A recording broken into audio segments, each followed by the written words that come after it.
3 flights left to jump. Building Bridges seemingly going better than Dartan. Both coming under a drive though. They've been on the sharp end, but Building Bridges is kicking away from Dartan. They run into the third last. Building Bridges over well into third. Timmy Tuesday certainly going to be second in a moment. Terrible mistake by Jibco, now out of the race, down to the second last. Building Bridges comes in to take it. Dartan, a mistake. Timmy Tuesday, then Deep Cave trying to run on from the back, push the button, catch him. Derry in the red and white jacket begins to burn down the outside. Building Bridges is coming back to Timmy Tuesday. Timmy Tuesday and Building Bridges, they're going to jump the last practically together. Timmy Tuesday, Building Bridges, Deep Cave with the white blaze, then Catch Him Derry. Park of King stays on with Double Powerful in the noseband right out the back of the field. Timmy Tuesday, Deep Cave, a length and a half between them. Deep Cave is beginning to get there, wearing down Timmy Tuesday, and it's Deep Cave who wins from Timmy Tuesday.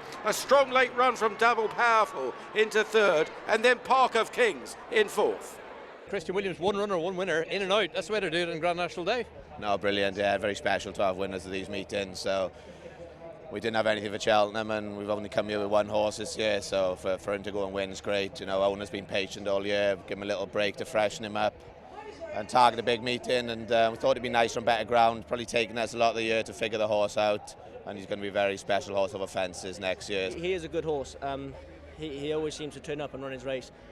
Where I thought we were quite good enough to win, I was probably a little bit unsure, but I thought we could, run nicely into an each-way place, and yeah, no, luckily we've gone one better, so it's brilliant. Honesty Policy, Horace's Pearl is pulled out wide. Good and Clever still at the back of the field, homeward bound, 3 flights to jump. Regent Stroll now faces a number of challenges. Kappa-G Kite Pike coming up strongly down the centre with Cocktail Divan, then Funicular and Miami Magic on down towards the second last, and still just the leader there. Regent Stroll on the far side, and now Cobden asks the big question. Cocktail Divan is produced by Rachel Blackmore. Here's Funicular, Danny Mullins down the near side from Honesty Policy and Miami Magic at the final flight. Regent Stroll committing far side. Funicular is the challenger. Then running on well, Honesty Policy from Cocktail Divan. Regent Stroll is pulling out a bit more. 2 lengths. Here comes Honesty Policy with a late rush down the outside. It's Regent Stroll and Honesty Policy getting up. Honesty Policy has worn down Regent Stroll. Back in third, Funicular, and a gap to the fourth, Cocktail Divan. When I thought going to the last, he picked up well and he jumped up well. He wasn't going as quickly after the last as I'd like, but look, it's a long enough straight here, and thankfully he got to the front of the line. You'll be happy skipping over a fence next year now? Oh, he'll have no problems over the fence, yeah, definitely, yeah. And just an out-and-out stare, won't he? That's it, out-and-out galloper, yeah. But look, he done well to win that today over 2.5, so he's a bit of class about him too. Being very honest, yeah, look, he's a nice horse. Came out with Pat Dials, point to point, and Aubrey Mahan bought him for Fran Mangan, and JP then obviously this is first run for him, so listen, the support as well with horses, so nice to have a great winner from him. It'll be something to look forward to chasing next year, won't he? Yeah, I actually watched the race with you, and I said to you, it's next year he's going to be a big 3-mile horse. I thought the ground was quick enough for him, he was going as quick as he could away. Thanks, Paul. But yeah, delighted.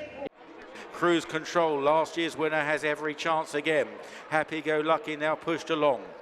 Running down towards 3 out, Imperial Saint comes to it. He's 3 from 3 at Aintree. Can he get home? But it's joined there by Cruise Control in the noseband, who is cantering. Richmond Lake on the outside, these 3. Chased by Ern River. Then Happy Go Lucky, Lamilos from the back over 2 out. Richmond Lake a little bit clumsy. Cruise Control better. On the far side, Imperial Saint is now really being woken up, drifting to the far rail on the lung bursting run towards the final fence. Cruise Control chased now by Ern River with a run in second place under Adam Wedge. Imperial Saint far side just crossed there by the leader. Cruise Control at the last. Cruise Control up and over. Imperial Saint pecks. Ern River left second. It's Cruise Control again at Aintree on Grand National Day. He pulls 4 lengths clear, and it's Cruise Control who doubles up in the William Hill Handicap Chase. From Imperial Saint and Ern River, second and third, and we've all been caught back in fourth.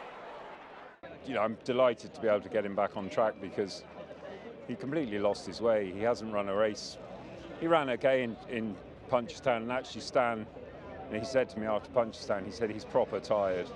And I think it's just taken up till now to really get him back on song, and we mixed it up at home. He's been up the mountain and along to the beach, and we jumped the entry fences up in Lambourne, and just tried to mix it up and sweeten him up. It's around Wetherby, I think it's Boxing Day, jumped like a bag of spanners, and that's just so on him. Yeah.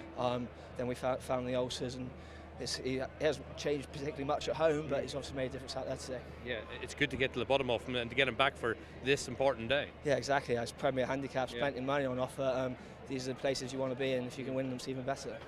A couple away then to Kitzbühel, who's creeping up into this. Outer Belly's now ridden along. The Wall Park has been under driving for a little bit now as well. This is 3 from the end. Jatara and Strong Leader have got to Montmiral. Hidden Valley Lake now producing an effort right in behind them. Then Kitzbühel, who for the first time has now just been shaken up. Then came Gwenny May Boy. 2 from the end, almost 4 in a line. Jatara, Strong Leader, Montmiral's back for more to the far side. Hidden Valley Lake, every chance more towards the near side, the Black Sleeves. They're racing down towards the final flight of hurdles. Hidden Valley Lake and Darrow O'Keefe from Jatara in second. At the last now, Hidden Valley Lake landed in front. Jatara's trying to rally up the run-in. Strong Leader back in third, and then came Montmiral with just over a half a furlong to go. It's Hidden Valley Lake by 3 lengths to Jatara.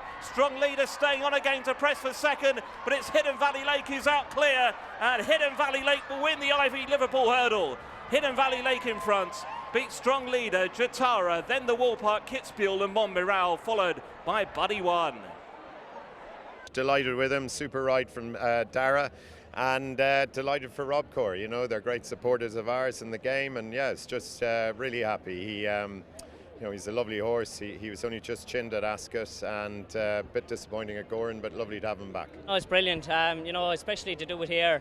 You know, I hit the crossbar a few times at Cheltenham, and it's just nice to, you know, come to a big meeting like this and knock one in. It's great, and you know, delighted for. You know, are grateful for Henry and the owners put me up on him, and you know, I was just touched off on a long walk hurdle on him, so it's nice that he's coming and got his day today, you know. The turn into the home straight back in the field. Iroko is beginning to stay on now in a noseband, pushed along to do so. Manila Indo still making steady progress and meeting off the waters round the inside, back towards the final 2 fences. Grange Clear West, Celeb D'Alen, followed closely by, on the outside, Brave Man's Game coming under pressure.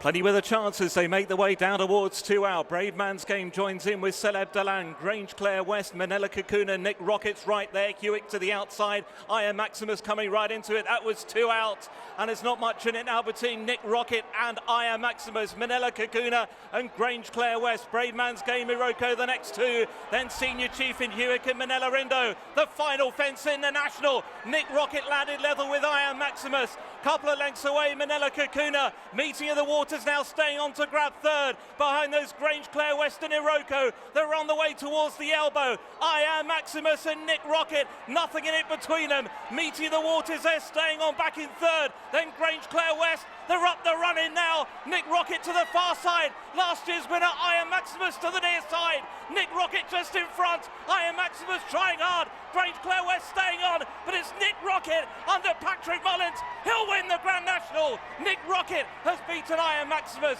Grange Clare West in third. Iroko's fourth. Meeting of the waters next. Then Senior Chief, Manila Kakuna. Then Hewitt, Manila Indo. Well clear from Twig. Then 3-car Bragg.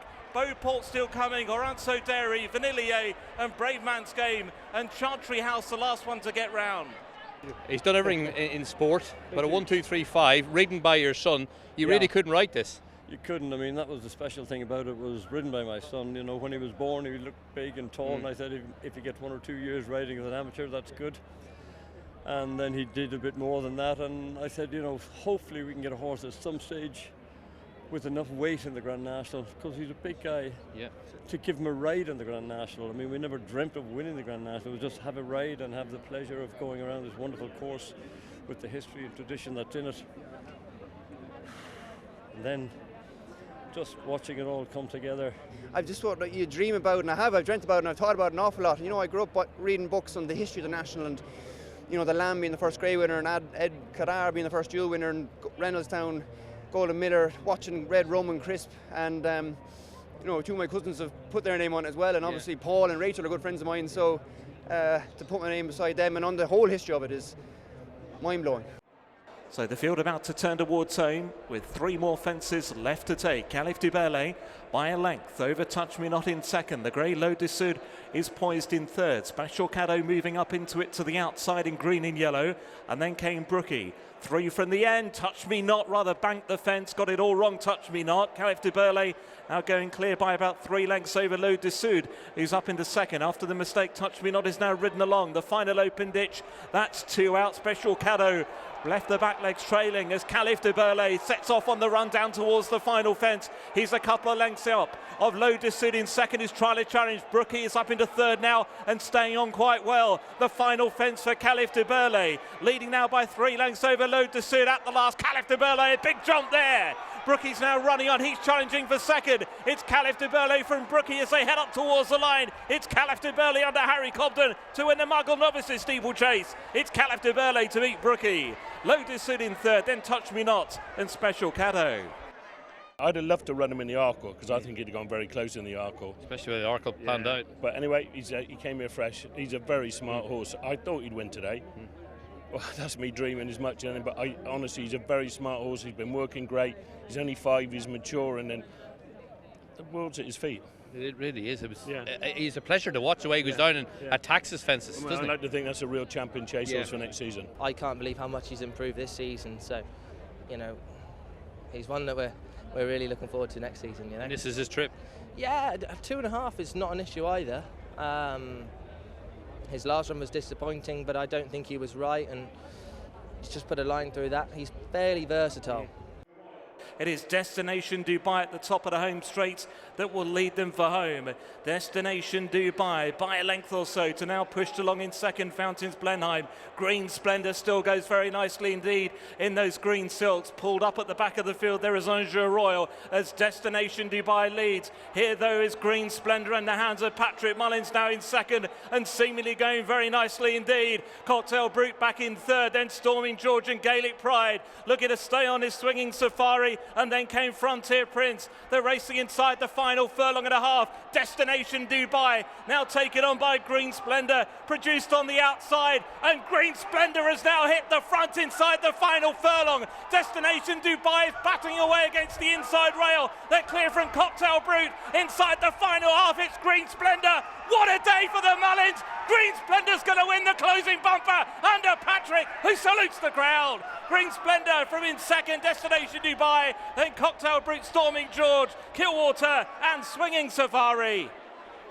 Simon Near and Isaac Swede, they started with Imperial Pass 3 days ago and they finished here. So it seemed so long ago, Thursday evening.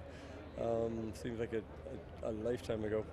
But tremendous for them. You know, they sort of said we won't send anything to Cheltenham unless we think it has a chance, and we sent Jasmine DeVoe. Paul was brilliant on him in the Albert Bartlett, and their decision was vindicated by having 2 winners here. I think he's probably one that might not be at his best during the winter on heavy ground and improve in the spring a bit. I think he's probably a spring ground horse in reality.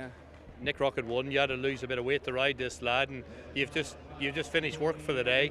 Can you try and sort of think about what's happened? Can you believe it? No, and you know, I had to go in and chip my weight. My weight was fine. I sweated a pound and a half between the national and interviews, and we're meant to be on the 8:15 out of Manchester, but I don't think we're going to make that. So I don't think you will. Fairy House is only about half an hour from Dublin Airport, so should be a few flights there tomorrow to get in.